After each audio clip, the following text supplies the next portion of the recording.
Welcome back to the channel, everybody, and the Minnesota Twins franchise on MLB The Show 19. Today we continue the 2021 season, getting into some more rivalry action as we are taking on the Chicago White Sox, the team that gave us the greatest problems a year ago. I forget the overall season series, but we only beat them a handful of times. I want to say it was something like 6-16 or something like that, but this year we start out with a win against the White Sox to improve to 4-0. Just 3 combined runs on 20 combined hits in this game as we get a good start out of Gary Tadano, going 6 innings, allowing 11 hits. We saw Dallas Keuchel have a lot of hits allowed in his first matchup. But today, the matchup is really fun because we have 2 pitchers who are in similar situations. We have Jose Berrios versus Michael Kopech, 2 pitchers who are now in their mid-20s. They've always had high potential, but for whatever reason, neither have become solidified starters and are both trying to improve their career numbers. Both are high strikeout pitchers with great upside. We are really counting on Berrios this year to have that breakout season. He's out of options. We cannot send him down to AAA again without him passing waivers, which I cannot see happening. So it's a big matchup for us against the White Sox. It's the last time we're going to play them until mid-June, so this rivalry is going to take a rest for a little while. But let's get into it. Twins and White Sox. Chicago just 1-3 in their first 4 games. And for Jose Berrios, it's his first start in quite some time, and he opens against Devin Travis with a fastball on the outside corner. Berrios 0-1. Here is a line drive into right, and it gets past Yasiel Puig. It'll get to the wall, and Travis can get to second, and he'll keep going as Buxton has some trouble getting to the ball. It's a leadoff triple to start the day for Chicago. That'll bring up the lefty, Charlie Tilson, as Berrios misses with a big breaking ball and falls behind. 2-1, hammered to right center. This ball's got some carry. Both Puig and Buxton are over, and that ball is out of here. It's a 2-run homer for Charlie Tilson, his first of the season, and already an early hole for Jose Berrios. Tough way to get things going, especially after the unlucky triple. That'll bring up Anthony Rizzo, who had decent numbers last year, but not what you expect from a player paid so highly, especially in the first year of his deal. And he flies out to Byron Buxton.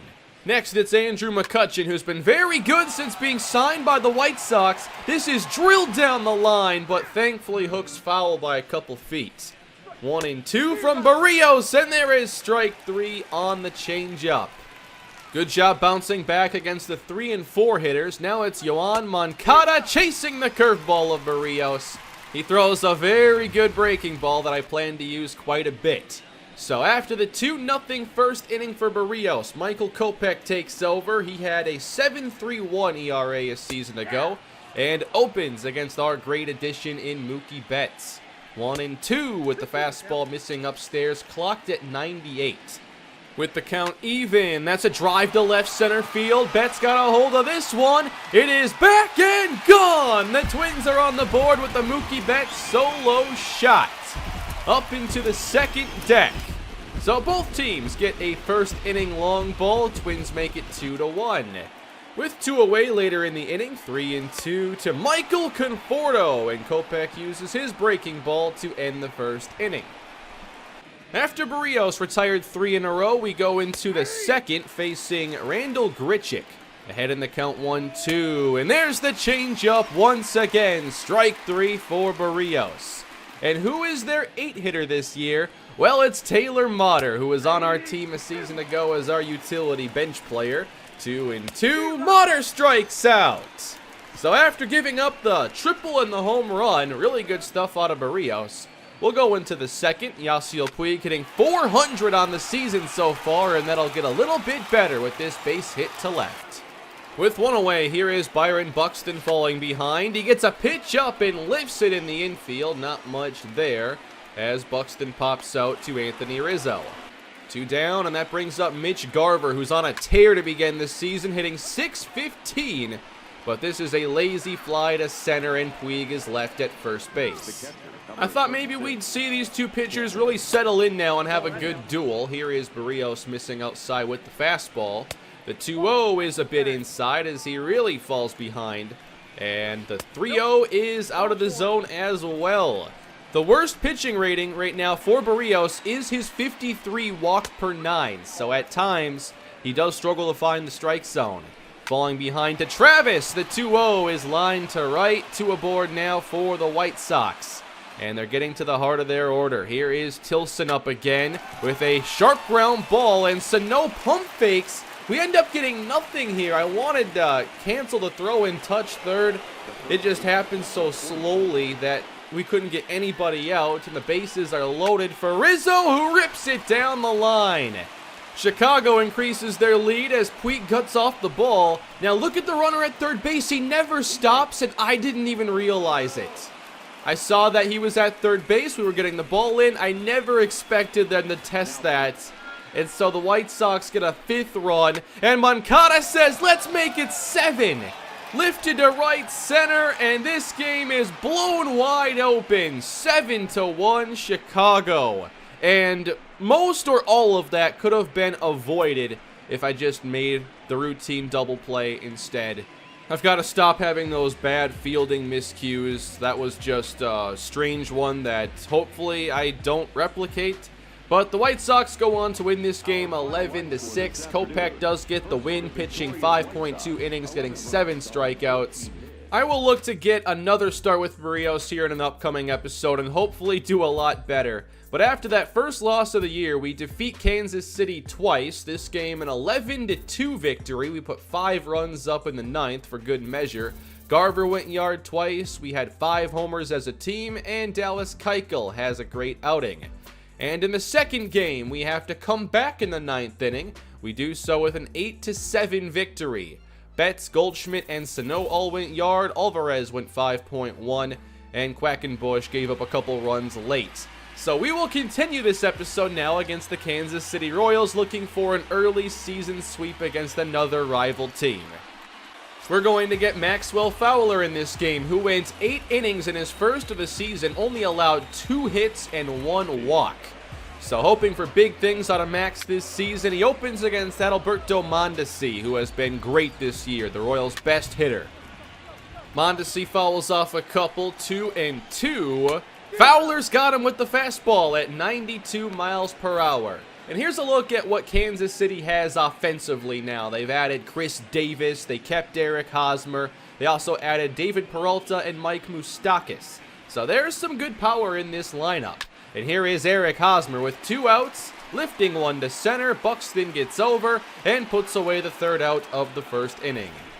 The Twins face Matt Cameron in this game, already 0-2 on the season, but he's only allowed a handful of runs. For Minnesota, Yasiel Puig is still one of our most productive hitters. The top of our order is doing quite well. And we're going to see both Willie Ordonez and Breivik Valera in this game.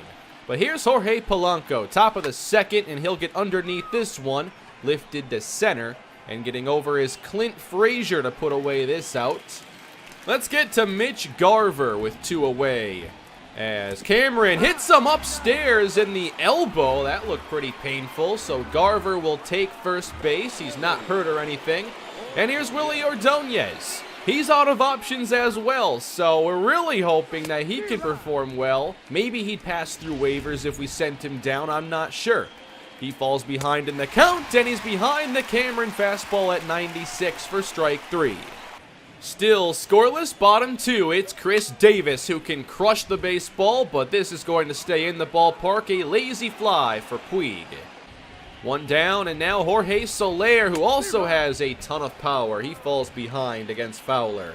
1-2, chasing the Fowler slider, that's a strikeout. Fowler looking pretty good here in the early frames. 2 away, it's Salvador Perez with the breaking ball to right. That'll get down right in front of Yasiel Puig. That'll bring up Mike Moustakas, hitting 129 on the season, and he'll rip this one past Valera at 2nd. 2 straight hits for Kansas City, and now David Peralta trying to make something happen. It's a 1-1 count on the ground to Polanco. Inning ends right there. So not much offense in the first couple frames. Let's go top 3, Breivik Valera. I've been really excited about getting him to the majors, and now we'll see what he can do. 1 and 2, it's sharply hit to second, and some trouble with it there. Mondesi can't get him out. Valera has excellent speed. He's able to reach, and that brings up Mookie Betts. 0 and 1. Way inside. That's the second time Cameron's hit someone's elbow. Betts to first, and now 2 aboard. Nobody out for Paul Goldschmidt, and he'll take a big swing at the changeup way out in front. 1 and 2.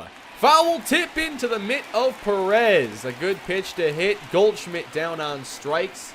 That'll bring up Miguel Sano. 1 away. First pitch from Cameron. That ball is driven to left center field. Hit pretty far. That ball is deep and out of here. 3-run shot for Sano. Capitalizing on the error and hit by pitch. One thing I've seen throughout this series now with Sano is everyone tries to pitch him low in the zone. Well, this time it doesn't work. Good swing on a pitch that normally I don't think I'd drive with Sano, but he gets all of it, and it's 3-0 as Fowler takes over bottom 3, and that ball is fouled off by Clint Frazier. And then Fowler missing inside. Count even at 2 and 2. That ball is just off the plate. Count runs full. The 3-2 is chopped up the middle. Polanco charging, and Frazier able to beat the throw at first. I didn't think that we got him out, so I didn't challenge here. Didn't think it was worth it. Mondesi ended up being at first after a fielder's choice, and then he takes off. He'll take second with ease. So now a runner in scoring position for Kansas City. The batter, Mauricio Dubon, 2 and 2, fouled. Another 2-2, and that ball is drilled to left. Mondesi to third, runners at the corners now for Kansas City. And that brings up Eric Hosmer. Flied out to center in the first. Just looking for a well-hit fly ball, and the 1-1 is exactly that. Drilled to right, Puig with the catch, and there's no getting Mondesi. It is 3-1. Maybe I should have challenged. I've watched it back in slow motion. I think we did get him by a half step. But just trying to keep this to a 1-run inning. Chris Davis 2 and 2, and he fouls off the change. Seeing a lot of deep counts here, but Fowler's able to win the at-bat with the strikeout. Fastball on the outside corner. Let's go to Buxton here in the fourth. Behind in the count, Cameron's got him with the fastball high. Definitely had some issues against Cameron early in this game. That was his 4th strikeout. Then facing Garver right on the outside corner. A perfect pitch from Matt Cameron to get his 5th strikeout. Ordonez trying to keep Cameron from striking out the side, and that nearly caught the outside corner. Count full against Ordonez. And that ball lined to right, and it's down for a hit. Good effort there by Jorge Soler, but it's a hit for Ordonez, his first of the season. And Valera, maybe a bit behind this one, in the air to right center, and caught to end the inning. I thought it was an interesting box score at this point. We had 2 hits and 3 runs. They had 1 run on 4 hits. We'll go bottom 4, runner aboard, and Fowler now with the pitch count already at 70. It just felt like every at-bat had a series of fouls, and we couldn't get quick outs. Peralta fouls off a ton. 1-2. Just off the plate, not getting any calls either. 2 and 2. That ball's on the ground and through. Really frustrating at-bats here with Maxwell Fowler. Pitch count already taking off toward the 80s. 2 aboard. On the ground, that's routine. No problem there. But definitely not looking like a game Fowler could go very far in. Sano gave us the 3-run homer earlier. Now in the 5th inning, he gets a hold of another one. Drilled to center. This ball carrying out to the track. And Frazier gets underneath it. I was convinced that ball was going to leave. Still 3-1, and Fowler trying to make it through 5. 2 down, facing Hosmer. 3-1 count. That ball is fouled away. Another deep count for Fowler. 3-2 again. Breaking ball blocked by Garver, but good discipline out of Hosmer. Another base runner reaches. Now they get the nearly 400 hitting Alberto Mondesi, and he's going to work this count to 2 on the ground. Doesn't get through. Good flip. Valera out number 3, and that is all we get from Maxwell Fowler. 1 run allowed, 5 hits, but just took way too many pitches. So to the 6th inning, that's a line drive to center out of Puig, and he's off to a great start this year. Then Polanco, he'll go line drive center field. That falls in front of Frazier. 2 straight hits to open the 6th inning off of Cameron. And that would be it for him. Mike Minor comes in, another lefty. We know what Mitch Garver can do, especially with runners on base, but he fouls off the knuckle curve and falls behind in the count. The 1-2, it gets away from Perez, and everybody moves up a base, and almost into center field. 2-2 to Garver. Foul tip for the 2nd time in the game. Perez hangs on, 2 down, and they'll walk Willie Ordonez, giving a pretty big at-bat to Breivik Valera. Valera had a very good spring, and now the bases are loaded. He'll fall behind, though, against Minor. 0-2. That ball is in the air, nearly identical to his previous fly ball, and it's caught in right center. So the Twins can't add on anymore as they go to their bullpen, and Tyler Duffy. Already his 4th appearance of the season, a 4.05 ERA, and facing Soler. He's behind the heat. Full count from Tyler Duffy. Strike 3 on the low fastball, that time the 2-seamer. Good first out for Duffy. Then, with 1 down, Perez batting 3-1, and he'll work this count full. The Royals saw a ton of pitches. That gets fouled off. Another payoff. And drilled to short, right at Jorge Polanco. 2 away for Duffy. Now facing Mike Moustakas, and that's hit into the shift. But a tough play for Valera, and it pulls Goldschmidt away from first base. Could have ended the inning. Instead, David Peralta hits. He works it full and drills 1 to center. Took a lot of pitches here for Duffy, 23 of them to get through the 6th. Twins looking for more offense late here in the 7th. Here's a good swing from Betts into left, and that is taken away by Chris Davis. Outstanding catch laying out. 2 down, now it's Sano's turn, and that count is evened up. 2-2 from Minor, and low with the changeup. Minor comes in and does a really good job. Bottom 7, Duffy still in. He'll face Mondesi. That ball is up the middle. Valera again working to his right, and the throw not in time. Infield hit for Mondesi. With 1 away. That ball is blocked by Garver. Mondesi takes off immediately. There's no chance of getting him. Mondesi scored their only run to this point. He's back in scoring position and then takes off for third base. Garver can't get him. It's too late. Mondesi's 2nd stolen base of the day. Royals just 1 out trying to bring Mondesi home, but Dubon chases 1 high. That is strike 3. And now it's time for Sam Freeman to enter. Trying to get this 3rd out. Facing Hosmer. Splitter is in there as Freeman gets ahead. 1-2 to Hosmer. Strike 3 looking. It's the fastball hitting the top of the zone, and the Twins get out of the 7th. We'll take it to the top of the 8th. It is Jorge Polanco batting again. That's a line drive to right, and Polanco has his 2nd line drive single of the night. 2 down, Garver trying to continue the inning, and it's a little chopper in front of Perez. Routine play, and the Twins leave another on base. Low-scoring game, just trying to see if any of these innings could develop. We go bottom 8. Jake Reed is in, and that into foul territory from Davis as Goldschmidt tracks it down. Big out. Now the 5 hitting Jorge Soler, and that ball is hammered to Goldschmidt. He blocks it, and Reed covering out number 2. Let's go into the 9th now. Twins looking for any more insurance as Betts goes around. That is a slider. And the 2-2, he's way out in front, and the Twins keep it 3-1, going bottom 9, and we're going to Raisel Iglesias.